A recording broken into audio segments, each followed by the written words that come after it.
একটি অদম্য সাহসী আমাদের বঞ্চিত কর্মপ্রার্থী বোন প্রথম মামলা করে এর সূচনা করেছিলেন। সেটা আপনারা সবাই জানেন যে ওয়েটিং লিস্টে তার নাম 2 নম্বরে ছিল, তার নাম বাতিল করে ফরওয়ার্ড ব্লক থেকে তৃণমূলে যোগদান করানো পরেশ অধিকারীর মেয়েকে চাকরি দিয়ে প্যানেল ভাঙা থেকেই এর প্রথম সূত্রপাত। এবং অনেকেই অনেক তথ্য জানতেন না, পরে পরে সবাই প্রত্যেকটা অর্ডার উনার ডিভিশন বেঞ্চে চ্যালেঞ্জ করে কখনো স্টে নেওয়া হয়েছে, পরে সেটিসাইড হয়েছে, সুপ্রিম কোর্ট পর্যন্ত গেছে। এবং এই পরিপ্রেক্ষিতে চট্টোপাধ্যায় এবং পুরো হায়ার এডুকেশন ডিপার্টমেন্ট সুবীরেশ বাবু সহ, এসকে সিনহার সহ, কল্যাণময় গাঙ্গুলি সহ পুরো ডিপার্টমেন্টটাই জেলে গেছে ক্রমান্বয়ে। এবং মহামান্য সুপ্রিম কোর্টে অভিজিৎ গাঙ্গুলির মহোদয়ের কিছু মন্তব্য এবং তাকে টার্গেট করে রাজ্য সরকারের আবেদনের পরিপ্রেক্ষিতে কোর্ট অভিজিৎ গাঙ্গুলিকে, তদানীন্তন বিচারপতি আজকের প্রাক্তন বিচারপতিকে এই মামলা সংক্রান্ত বিষয় থেকে সরিয়ে রাখেন। ডিভিশন বেঞ্চ তৈরি হয়। সেই ডিভিশন বেঞ্চ গত বছর সম্পূর্ণ প্যানেলকে বাতিল করেন। প্রথমত অভিজিৎ গাঙ্গুলি মহোদয়ের যে জাজমেন্ট ছিল, সেই জাজমেন্টে কিন্তু 7,000-এর কাছাকাছি অবৈধভাবে নিয়োগ হওয়া লোকেদের বাতিল করার কথা বলা হয়েছিল। কিন্তু সেই জাজমেন্টটাকে পলিটিক্যাল বলে, বায়াসড বলে রাজ্য সরকার চ্যালেঞ্জ করে ডিভিশন বেঞ্চ এবং সুপ্রিম কোর্টে যান। এবং পরবর্তীকালে রিকনস্টিটিউট ডিভিশন বেঞ্চ একই জিনিস হয়, যেহেতু রাজ্য সরকার যোগ্য অযোগ্য বাছাই করেননি এসএসসিকে দিয়ে, তাই সম্পূর্ণ প্যানেল বাতিল করতে জাজেরা বাধ্য হয়। একইভাবে সুপ্রিম কোর্টেও কিন্তু আমরা যতগুলো হিয়ারিং লাইভ ভিউতে দেখেছি, তাতে কিন্তু সুপ্রিম কোর্ট বারে বারেই রাজ্য সরকার এবং এসএসসির লয়ারকে যোগ্য অযোগ্য বাছাই করার জন্য সুযোগ দিয়েছেন। এবং আমরা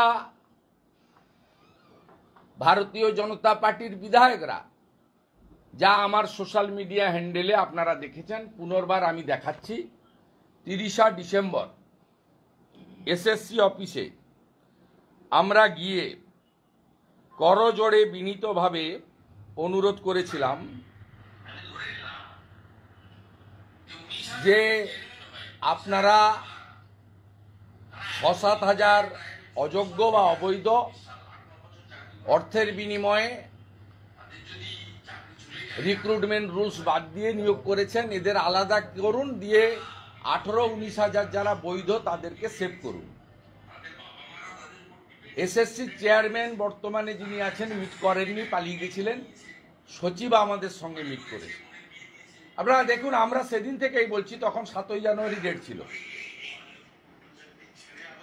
আজকে এপ্রিল মাসের 3 তারিখে জাজমেন্ট এলো।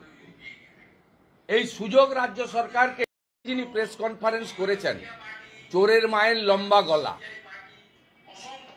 একটু আগে ইনি রামকে অ্যাটাক, বামকে অ্যাটাক, ঘুরিয়ে ফিরিয়ে অনেককে অ্যাটাক করেছেন, কিন্তু মূল যে জায়গাটা করেছেন 2013 সালে পার্থ চ্যাটার্জিকে মন্ত্রিসভায় যুক্ত করার পরে, শিক্ষা দপ্তর দেওয়ার পরে, আজকে একটু আগেই চোরের মায়ের লম্বা গলা, চোরেদের রানী, তিনি বলেছেন এসএসসি দায়ী। এসএসসির হাতে কোনো ক্ষমতা ছিল না। 5টা জোনে এসএসসি অফিস আছে, শিলিগুড়ি, মালদা, বাঁকুড়া, এই জোন অফিসগুলো 5টাকে তুলে দেয় পার্থ চ্যাটার্জি এসে, যেমন ডিপিএসসি তুলে দিয়েছিল জেলাতে। সরাসরি বিকাশ ভবন থেকে রিক্রুটমেন্ট হয় এবং তিনি এসকে সিনহার নেতৃত্বে 16 সালের পরে একটা রিক্রুটমেন্ট কমিটি করেন। 16 সালের রিক্রুটমেন্টেও অনেক যোগ্যরা মেধার ভিত্তিতে, পরীক্ষার ভিত্তিতে চাকরি পায়।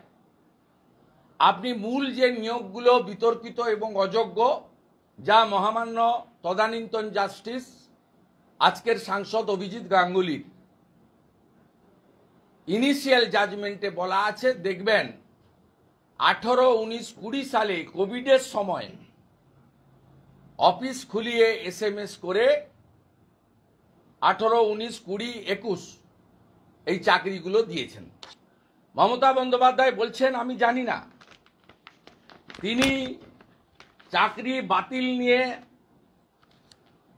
দায়ী করছেন অভিজিৎ গাঙ্গুলিকে, বিকাশ ভট্টাচার্যকে, ঘুরিয়ে ফিরিয়ে আমাদেরকে।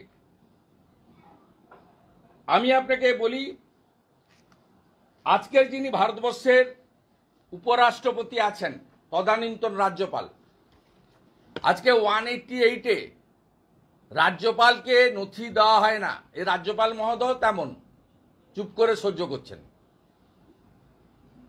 তদানীন্তন রাজ্যপাল আজকের উপরাষ্ট্রপতির কাছে ক্যাবিনেটের সব নোট পাঠাতে বাধ্য হতো।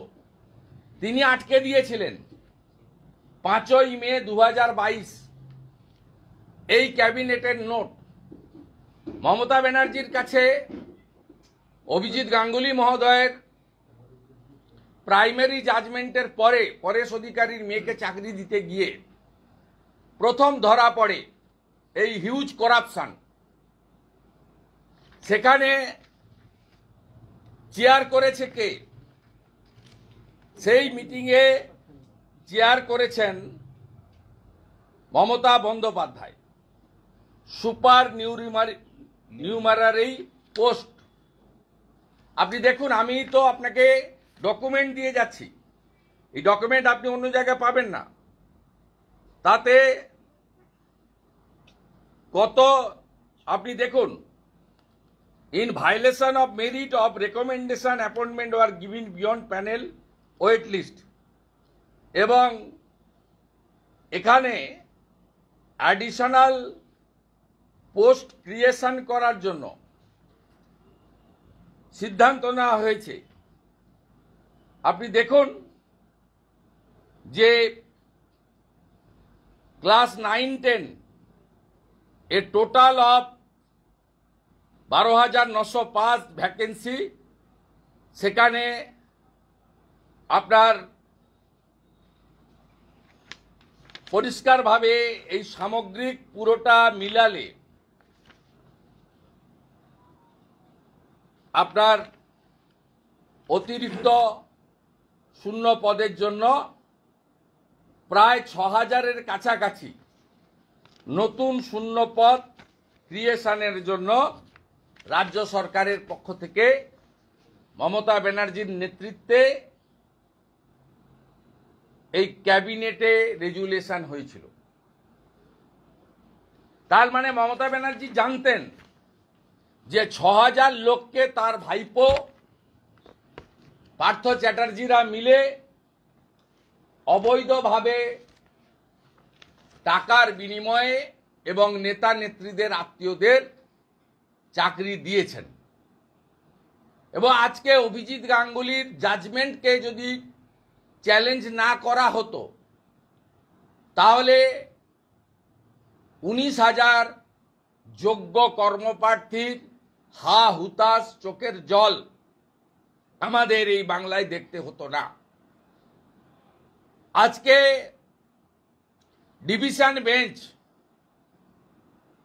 এবং সুপ্রিম কোর্টের দীর্ঘ হিয়ারিংয়ে যদি রাজ্য সরকারের 25 লাখি লয়ার যদি সেখানে যোগ্য এবং অযোগ্য তালিকা ফেলে দিতেন, সুপ্রিম কোর্ট আজকে 26,000-এর নিয়োগ বাতিল করত না। এবং সমগ্র ঘটনাটা মমতা বন্দ্যোপাধ্যায় করেছেন।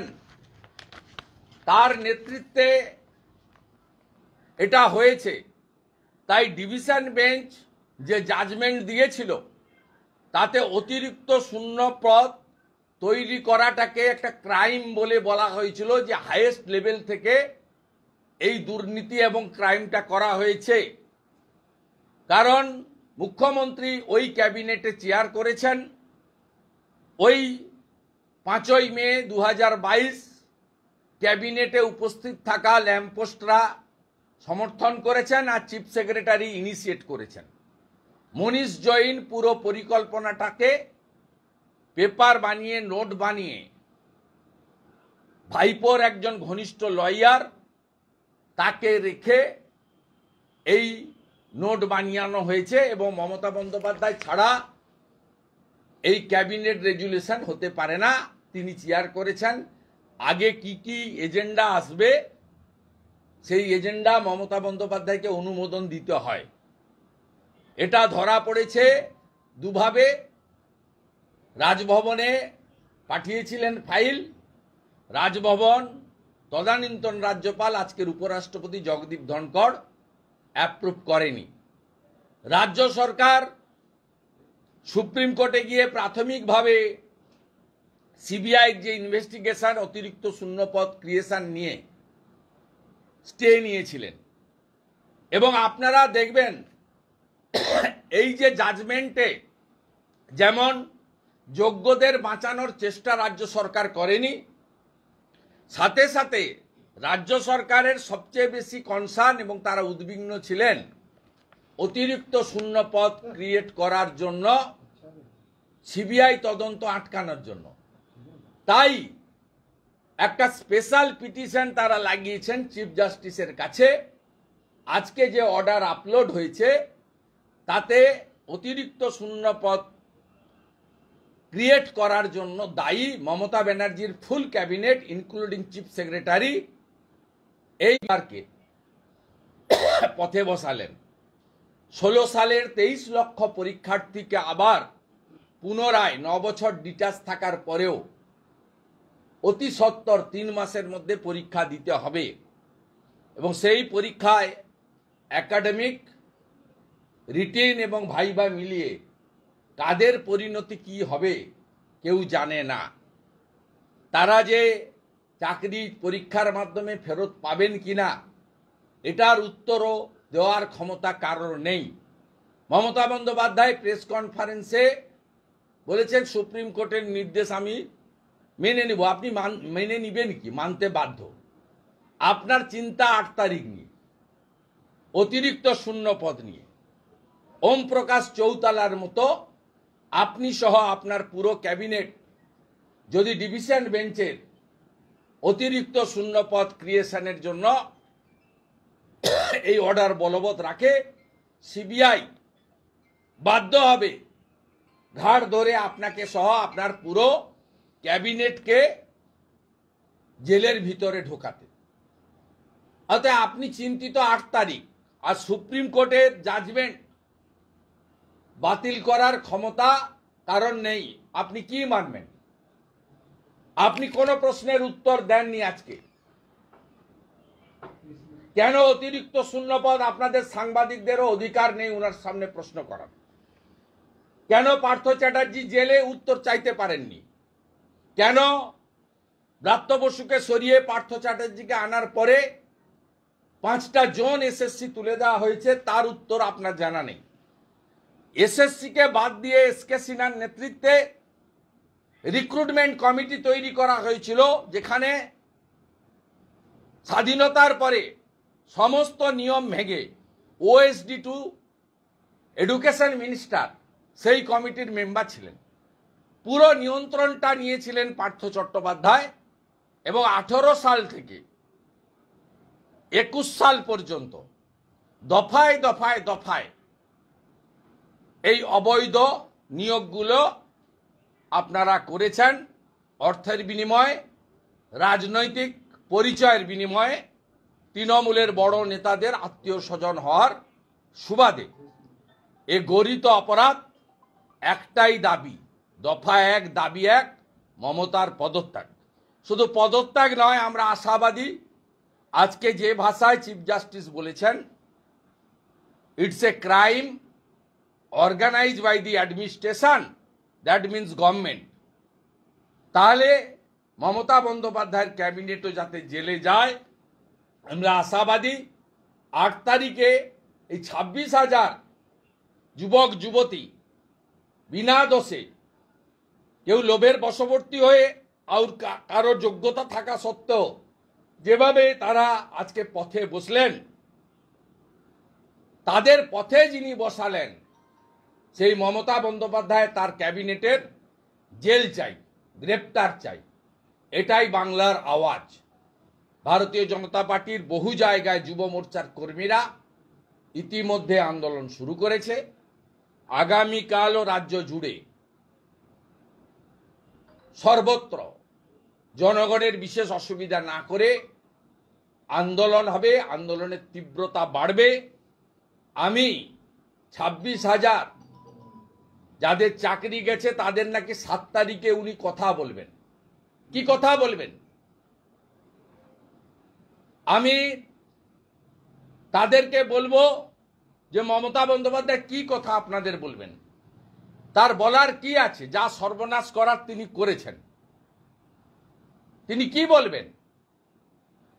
তৃণমূল কংগ্রেস যাদের 12% হারে টাকা ফেরত দিতে হবে, তৃণমূলের অ্যাকাউন্টে 1600 কোটি টাকা আছে ইলেকটোরাল বন্ডে। আমি কালো ছেড়ে দিলাম, সাদাটা বলছি। তৃণমূলের ফান্ড থেকে তাদের টাকা দিয়ে দিন। টাকা তো আপনারা তুলেছেন, 1600 কোটি টাকা আপনাদের ফান্ডে আছে। আর মুখ্যমন্ত্রীকে বলবো, আপনি একটা সময় আপনি সারদা রোজ ভ্যালি বন্ধ হয়ে যাওয়ার পরে তাদের চ্যানেলগুলো বেতন দিয়েছিলেন আপনার রিলিফ ফান্ড থেকে। আপনার রিলিফ ফান্ড থেকে এই 19,000কে আপনি বেতন দিতে থাকুন, যাতে তারা অর্থনৈতিক সমস্যায় না পড়ে। আপনি একটা সময় দিয়েছেন তারা বাংলা টাংলা ইত্যাদি চ্যানেলকে আপনার রিলিফ ফান্ড থেকে, যা যেহেতু চিটফান্ডের সঙ্গে আপনি প্রত্যক্ষভাবে যুক্ত ছিলেন।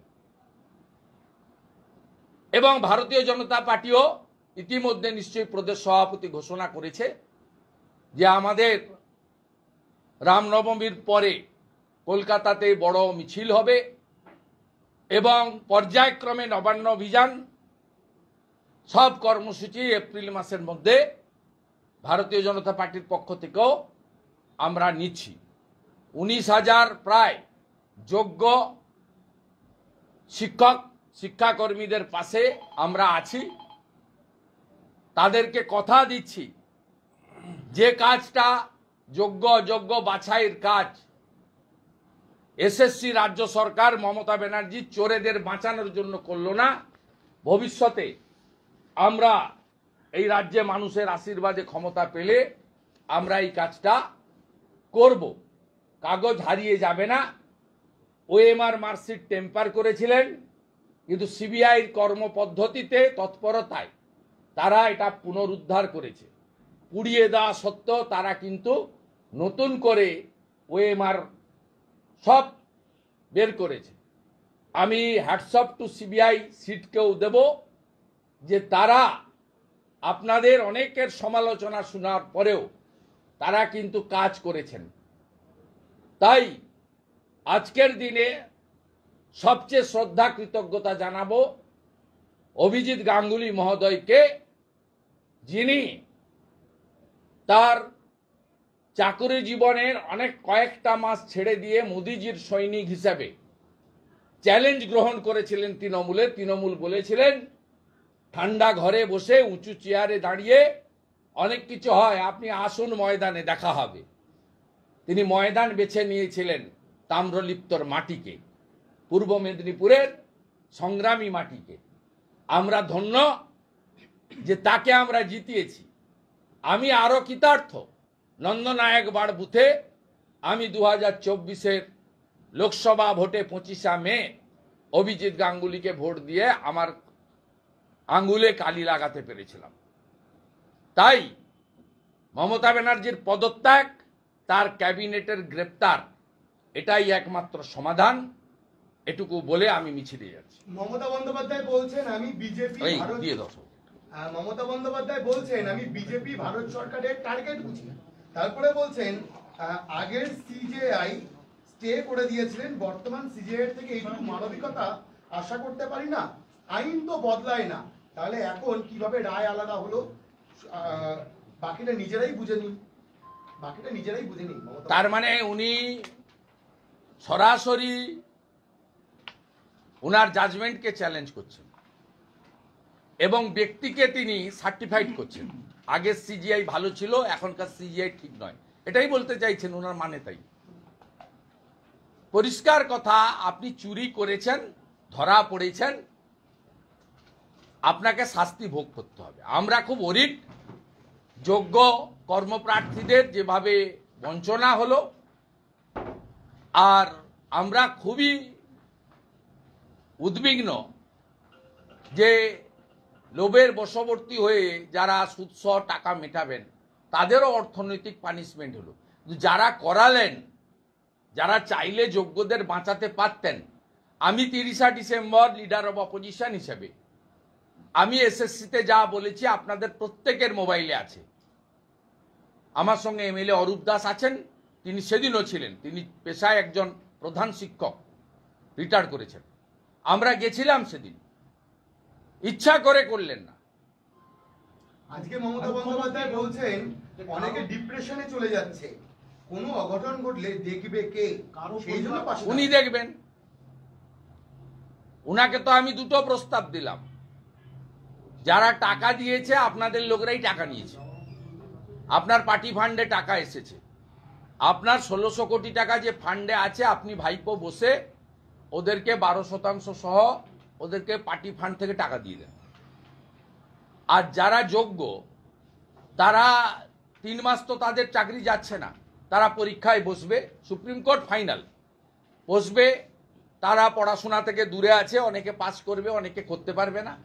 যারা করতে পারবে না 3 মাসের পর থেকে আপনি যতদিন মুখ্যমন্ত্রী থাকবেন, আপনি যেভাবে চ্যানেল 10 আর তারা বাংলা চিটফান্ড বন্ধ হওয়ার পরে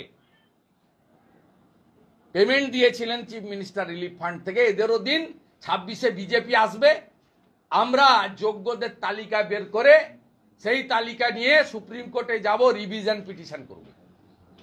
আমরা কথা দিচ্ছি, আমরা যোগ্যদের তালিকা নিয়ে, সিবিআইও বলে দিয়েছে, মার্ক করে দিয়েছে কারা যোগ্য কারা অযোগ্য, অযোগ্য কারা। সিবিআই ওই সংখ্যাটা আপনার 6000 থেকে 7000, 7500-এর মধ্যে একটা ফিগার আছে, বাকি কিন্তু সব যোগ্য। এটা অভিজিৎ গাঙ্গুলির ইনিশিয়াল জাজমেন্টেও আছে, সিবিআই যে রিপোর্টগুলো দিয়েছে তাতেও কিন্তু তারা একই কথা বলা হয়েছে। যেহেতু রাজ্য সরকার বা এসএসসি সেগ্রিগেট করলো না, সেই কারণে সবার উপরে করলো, কারণ আইন কখনো কাগজ ছাড়া, ডকুমেন্ট ছাড়া হয় না, তাই বাধ্য হয়েছেন সিজিআই। আমি আপনাকে ডকুমেন্টস দিয়েছি, আমি ডকুমেন্ট দিয়েছি এবং আমি প্রণাম করি জগদীপ ধনখড়কে, তিনি অনুমোদন দিলে এই অতিরিক্ত শূন্যপদ ক্রিয়েশনও হয়ে যেত। মমতা বন্দ্যোপাধ্যায় বলছেন যে আমরা রেকর্ড খুঁজে বার করব, কেউ কেউ তখন মন্ত্রী ছিলেন, কোন জেলায় বেশি চাকরি পেয়েছে, কোন জেলায় বেশি চাকরি? খুঁজুক না, উনি 5 বছর ধরে খুঁজে বেড়াচ্ছেন, পুরুলিয়াতে, মুর্শিদাবাদে খুঁজে বেড়ান। এই নোংরা চোর পার্থ চ্যাটার্জি, আমি আগেও বলেছি, আজও বলছি, আমি আমার বিধানসভাতে একটা চক ডাস্টারও চাইনি ওর কাছ থেকে। পার্থ চট্টোপাধ্যায় একটা নোংরা লোক, উনি এই কথাটা ভাঙা রেকর্ড, এই করে করে 21-এ হেরেছে, আবার 26-এ হারবে। উনার যদি পিতৃ পরিচয় সঠিক থাকেন, ওনার বাবা নাকি স্বাধীনতা সংগ্রামী, আমি বলবো প্রমাণ দিন। আপনি এটা অ্যাসেম্বলিতেও 21 সালের পর থেকে বলেছেন, পুরুলিয়ার চাকরি মেদিনীপুরের চাকরি 24 পরগনায়, মুর্শিদাবাদ কে দেখতো, মালদা কে দেখতো। আরে বের করুন, আপনি ফাটা কাগজ বের করুন, ছেঁড়া কাগজ বের করুন। আপনি একটা ডাকাত, আপনাকে জেলে যেতে হবে, কেউ বাঁচাতে পারবে না। আর 8 তারিখে যদি সিবিআই ডিভিশন বেঞ্চের অর্ডার আপহোল্ড না রাখে আমরা বিজেপি ক্ষমতায় আসার পরে কমিশন বসিয়ে আপনাকে জেলে পাঠাবো এই দুর্নীতির জন্য। আপনি নিশ্চিন্ত থাকুন, আপনার শেষ পরিণতিটা জেলে। শুধু আপনি নয়, আপনার ভাইপো সহ, যার নাম 73 মিনিটে 73 বার সুজয় কৃষ্ণ ভদ্র বলেছে। শিক্ষা ব্যবস্থা কোন দিকে এগোচ্ছে? শিক্ষা ব্যবস্থা কোন দিকে এগোচ্ছে? শিক্ষা ব্যবস্থা ধ্বংস হয়ে গেছে। মমতা বন্দ্যোপাধ্যায় বলছেন যে কারো পরিবার যদি অচল হয়ে যাও বিজেপি সিপিএম সচল থাকতে পারবে না। বিজেপি এবং সিপিএম সচল থাকবে না, কারো পরিবার যদি অচল হয়ে যায়, কিছু যদি হয় দায় করুন না। আপনি তো পারমিশন দেন না, আজকে 80তম পারমিশন নিয়ে করছি। আপনি তো বারুইপুরে আমার গাড়ি ভাঙলেন, প্রতিদিনই বিজেপি নেতারা আক্রান্ত হয়। নিখিলদের গাড়ি ভাঙলেন, দিলীপ দা তার উন্নয়নের কাজে গেছিল, তাকে মহিলা দিয়ে অসম্মান করলেন। প্রতিদিন করেন তো, কত কর্মী মার খায়, রক্ত পড়ে। করুন, তার মানে কি আপনাকে মাঠ ছেড়ে দেবো নাকি আমরা?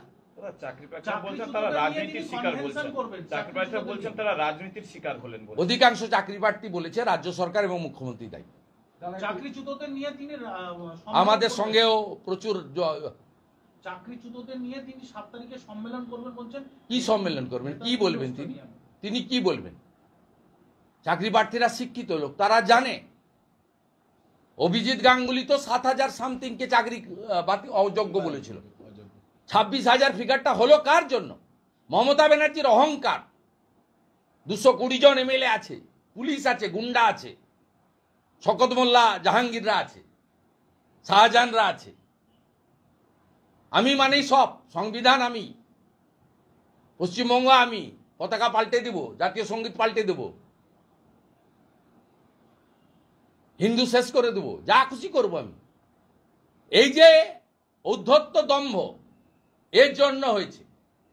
আর আমি বলি নরেন্দ্র মোদীজি ছিল বলে উনি চিটফান্ড কেলেঙ্কারি থেকে বেরিয়ে গেছেন। তখন সময় নিয়ে তথ্য প্রমাণ জোগাড় করে হাইকোর্ট থেকে সুপ্রিম কোর্ট তাদের গাইডলাইন মেনে তারা সঠিক জায়গায় পৌঁছে গেছে। এবং নিশ্চিতভাবে অভিজিৎ গাঙ্গুলির যেমন ক্রেডিট, জুডিশিয়ারি যেমন জয়, জগদীপ ধানকারও যেমন অতিরিক্ত শূন্যপদ আটকে ছিলেন মাননীয়, ঠিক সাথে সাথে সিবিআই সিটেরও ক্রেডিট। আজকে তো মমতা বন্দ্যোপাধ্যায় অভিজিৎ গাঙ্গুলিকে চিনতেই পারছেন না, বলছেন গাঙ্গুলি নাকি একটা জ্বালা ভীষণ হিংসা। উনি বলছেন এই যে নাম না করে আমাকে বলছেন না, আপনি 13 সাল থেকে পার্থকে দিয়ে কি করেছেন আমরা জানি। জিপিএসসি তুলেছেন, এসএসসি ভেঙে দিয়েছেন, সব নিয়োগ 18 থেকে, সব ভাইপোর অফিস থেকে হয়েছে। শান্তনু কুন্তল এরাই সব মাথা। ইনিশিয়াল ছাড় পেয়েছে 1.5-2 বছর জেলে থেকে, ফাইনালি তো আরো 4 বছর জেল খাটতে হবে। প্রপার্টি অ্যাটাচমেন্ট হয়েছে, অ্যাকাউন্ট ফ্রিজ হয়েছে। চলুন আগাতে বলুন, আগাতে বলুন, সামনে ধরুন। কথা বলুন। 26,000 नौकरी हुए शिक्षकों ने सभी दल को बीजेपी सीपीएम तो राजनीति लगा रहा है, इसके कारण भुगत रहे हैं।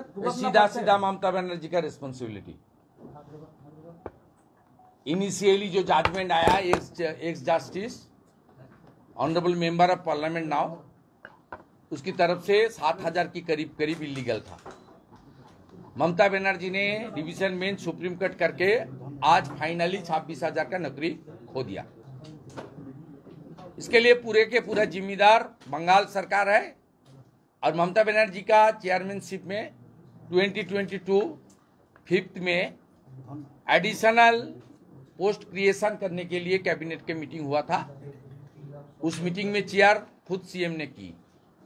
इसलिए सीधा आपका इसके लिए जिम्मेदार ममता बनर्जी की सरकार है। और ज़्यादा से ज़्यादा जो नौकरी सेल हुआ उसमें भातीजा का इन्वॉल्वमेंट है।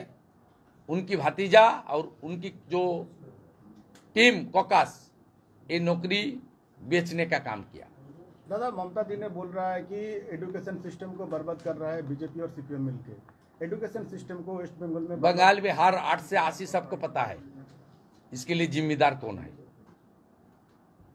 कौन बंगाल की हर एजुकेशन हेल्थ से लेकर सब सिस्टम को खत्म कर दिया, सबको पता है।